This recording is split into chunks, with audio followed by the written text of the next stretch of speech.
Hi అండి, welcome back to Vamshikrishna food blogs. ఈరోజు వీడియోలో ప్రసాదాలు చూపించబోతున్నానండి. ఈ వినాయక చవితికి 4 ప్రసాదాలు మీతో షేర్ చేద్దాం అనుకుంటున్నాను. వంట రాని వాళ్ళు కూడా సులభంగా చేయగలిగే 4 ప్రసాదాలు మీకు చూపిద్దాం అనుకుంటున్నాను. ఇప్పుడు నేను చేసే పద్ధతిలో కనుక మీరు చేశారంటే చాలా సులభంగా చేసుకోవచ్చు, రుచిగా కూడా చాలా బాగుంటాయండి. మన బుజ్జగనపైకి ఎంతో ఇష్టమైన ఫస్ట్ ప్రసాదం వచ్చేసి ఉండ్రాళ్ళు, తర్వాత చక్కెర పొంగలి, పులిహోర, సేమియా పాయసం. ఈ 4 ప్రసాదాలు చాలా సులభంగా చేసేసుకోవచ్చు. మొదటిగా వినాయకుడికి ఇష్టమైన ఉండ్రాళ్ళతో మొదలు పెడదాం. ఇప్పుడు ఉండ్రాలు ఎలా చేసేద్దామో చూద్దాం. ఉండ్రాల కోసం 1 కప్పు బియ్యపు రవ్వ తీసుకున్నానండి. పొయ్యి సిమ్లో పెట్టి ఈ రవ్వని బాగా వేయించాలండి.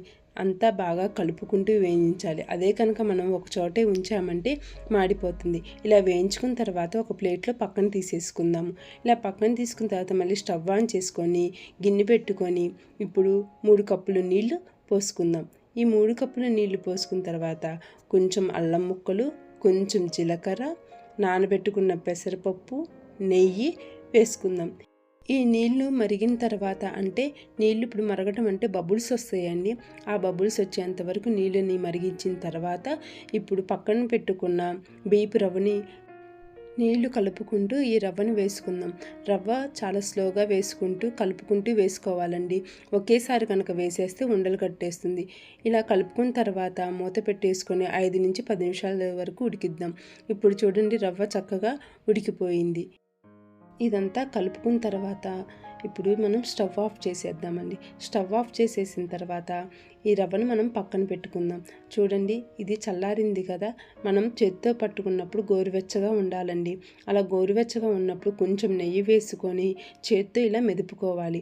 ఇలా మెదుపుకోవటం వల్ల మనకి ఉండ్రాలు చుట్టేటప్పుడు చక్కగా రౌండ్గా వస్తాయండి. ఇంతేనండి, చాలా సింపుల్గా ఈజీగా మన గణపయ్యకి ఎంతో ఇష్టమైన ఉండ్రాలు రెడీ అయిపోయాయి. చాలా సింపుల్ పద్ధతిలో చేసేసుకోవచ్చండి. మీరు ఈ ఉండ్రాల రెసిపీని ట్రై చేసి ఎలా వచ్చాయో కామెంట్ బాక్స్లో కామెంట్ చేయండి. ఇప్పుడు మరొక రెసిపీ సేమియా పాయసం చేయబోతున్నానండి. ఈ సేమియా పాయసానికి 1 కప్పు సేమియా తీసుకోవాలి. స్టవ్ ఆన్ చేసి గిన్నె పెట్టుకుని 1 కప్పు నీళ్లు తీసుకుని అవి మరిగిన తర్వాత 1 స్పూను సగ్గుబియ్యం, 1 కప్పు సేమియా వేసుకున్నానండి. ఇది ఒకసారి కలుపుకున్న తర్వాత కొంచెం నెయ్యి వేసుకొని మళ్ళీ కలుపుకొని మూతపట్టి ఉడికిద్దాం. ఇవి ఉడుకుతాయండి, అంటే నీళ్ళు అయిపోయిన తర్వాత ఒకసారి చూద్దాం. అయిపోయింది కదండి. ఇప్పుడు మనం పాలు పోద్దాం. 1 కప్పు సేమియాకి నేను 3 కప్పులు పాలు తీసుకున్నానండి. ఈ 3 కప్పుల పాలు దీంట్లో పోసేసిన తర్వాత ఒకసారి కలుపుకొని ఈ పాలనేవి చిక్కబడాలి, అంటే సేమియా సగ్గుబియ్యం ఉడుకుతాయండి. ఇలా ఉడికిన తర్వాత 1 కప్పు సేమియాకి 1 కప్పు పంచదార తీసుకున్నానండి. పంచదార కూడా వేసేసిన తర్వాత పంచదార అంతా కరిగిపోవాలండి. తర్వాత యాలుక్కాయలు, జాజికాయలు పొడి వేసాను. తర్వాత డ్రై ఫ్రూట్స్ వేసానండి. మన ఇష్టమైన డ్రై ఫ్రూట్స్ అనేవి మన ఇంట్లో ఏవి ఉంటే అవి వేసుకోవచ్చు. చూడండి, పాయసం అనేది చక్కగా రెడీ అయిపోయింది. ఇలా కనుక చేశారంటే పాయసం సాయంత్రం వరకు కూడా చిక్కపడదండి, ఇలాగే చక్కగా ఉంటుంది. మీరు కూడా ఈ రెసిపీని తప్పకుండా ట్రై చేయండి. తర్వాత రెసిపీ ఎంతో మధురమైన చక్కెర పొంగలి. దీనికోసం ఒక గిన్నె తీసుకొని 1/2 కప్పు పెసరపప్పు వేసి పొయ్యి సిమ్లో పెట్టి వేయించాలండి. ఇది కలర్ మారేంత వరకు వేయించుకోవాలి. ఇప్పుడు చూడండి, ఇది కలర్ మారిపోయింది. ఇలా కలర్ మారిన తర్వాత దీన్ని తీసుకొని పక్కన పెట్టుకుందాం. 1 కప్పు బియ్యం తీసుకుంటే 1/2 కప్పు పెసరపప్పు తీసుకున్నానండి. ఈ రెండింటిని బాగా శుభ్రంగా కడిగి ఇప్పుడు 1 కప్పుకి 2 కప్పుల చొప్పున నేను నీళ్ళు తీసుకున్నానండి. అంటే మనం ఇప్పుడు 1:15 అయిందండి. అంటే బియ్యం 1 కప్పు, 1/2 కప్పు పెసరపప్పు కాబట్టి నేను తీసుకుంది దీనికి 2.5 కప్పులు నీళ్లు తీసుకున్నానండి. ఇలా 2.5 కప్పులు నీళ్లు తీసుకొని మనం ఇలా అన్నాన్ని వండటం వల్ల అన్నం పొడి పొడిగా వస్తుందండి. చక్కెర పొంగలికి ఎప్పుడైనా సరే ఇలా పొడి పొడిగానే ఉంటేనే బాగుంటుంది. చూశారు కదండి, అన్నం చాలా చక్కగా పొడి పొడిగా వచ్చింది. ఇప్పుడు 1 కప్పు బియ్యం తీసుకున్నా కదండి, బెల్లం 1 కప్పు తీసుకున్నానండి. అలాగే 1/2 కప్పు పంచదార తీసుకున్నాను. మీరు కొంచెం తీపి ఎక్కువ తినే వాళ్ళైతే ఇంకొక 1/2 కప్పు బెల్లం కూడా వేసుకోవచ్చండి. ఇప్పుడు ఒక గిన్నె తీసుకొని బెల్లం వేసేసి కొంచెం నీళ్లు పోసి పంచదార కూడా వేసేసుకొని ఈ బెల్లం పాకాన్ని పెట్టుకోవాలండి. ఈ బెల్లం పాకం చూడండి, ఇలా తీగ పాకం లాగా రావాలి. తీగ పాకం కంటే కొంచెం ముదురుగా వచ్చినా పర్లేదండి. ఇప్పుడు ఆ పాకాన్ని అంతా తీసుకొని ఇట్లా అన్నంలోకి వేసేసుకోవాలి. ఇలా వేసుకున్న తర్వాత అన్నము పాకము మొత్తం కలిసే విధంగా ఒకసారి మొత్తం బాగా కలుపుకోవాలి. మొత్తం ఇలా కలుపుకున్న తర్వాత ఈ అన్నం పాకం అనేది బాగా దగ్గరికి వచ్చేస్తుందండి. అలా దగ్గరికి వచ్చేంత వరకు మనం ఈ పాకాన్ని ఇలా ఉంచాలి. మనం మధ్య మధ్యలో కొంచెం కొంచెం నెయ్యి వేసుకుంటూ అన్నాన్ని కలుపుకోవాలండి. ఇప్పుడు మొదటగా నేను ఒక 2 స్పూన్లు నెయ్యి వేసుకున్నానండి. మళ్ళీ తర్వాత కొంచెం సేపు అయిన తర్వాత మళ్ళీ 2 స్పూన్లు నెయ్యి వేసుకున్నాను. మధ్య మధ్యలో ఇలా నెయ్యి వేసుకొని కలపటం వల్ల చక్కెర పొంగలి కలర్ అనేది చాలా మంచిగా వస్తుందండి. ఈ చక్కెర పొంగలి దగ్గర పడటానికి 10 నుంచి 15 నిమిషాలు టైం పడుతుందండి. నేను నేతిలో ఎండు కొబ్బరి అలాగే జీడిపప్పు వేయించుకున్నానండి. మళ్ళీ నెయ్యి కూడా కొంచెం వేసానండి. ఈ చక్కెర పొంగలికి ఎంత నెయ్యి వేస్తే అంత రుచి పెరుగుతుందండి. ఇలా అంతా కలుపుకున్న తర్వాత ఇప్పుడు యాలకులు జాజికాయ పొడి వేసానండి. ఈ జాజికాయ పొడి వేయటం వల్ల ప్రసాదాలకి ఎప్పుడైనా సరే కమ్మటి రుచి అనేది వస్తుందండి. అంతేనండి, చక్కెర పొంగలి రెడీ అయిపోయింది. ఇప్పుడు చూడండి చక్కెర పొంగలి ఎంత బాగుందో. కలర్ చూసారండి, చాలా బాగుంది. అచ్చం గుళ్ళో ప్రసాదం ఎలా ఉంటుందో అలాగే వచ్చిందండి.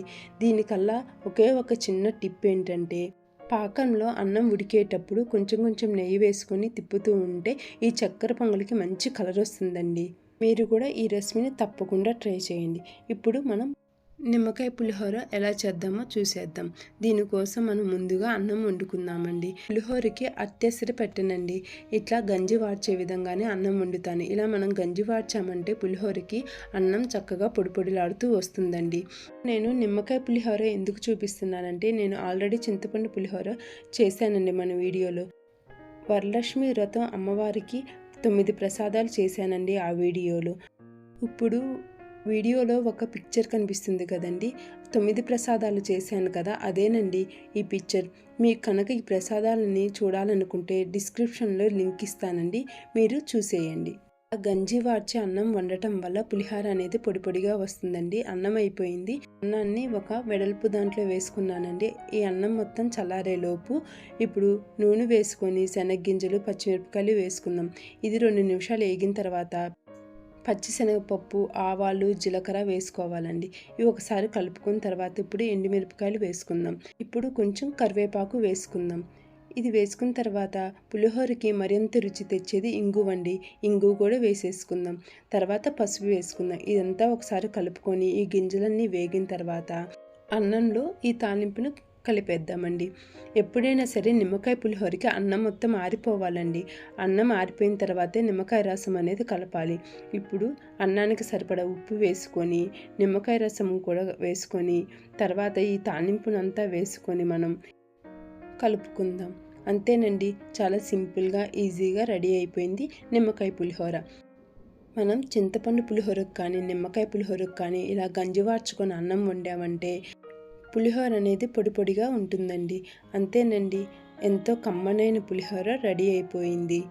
మీరు కూడా ఈ 4 రెసిపీస్ని ఒక్కసారి ట్రై చేసి మీకు ఎలా వచ్చినాయి అనేది కామెంట్ చేయండి. మీరందరూ నా వీడియోని చూసి నన్ను సపోర్ట్ చేస్తున్నందుకు మీ అందరికీ థ్యాంక్ యూ సో మచ్ అండి. మీకు ఈ వీడియో నచ్చిందా? ఒక లైక్ చేయరు ప్లీజ్.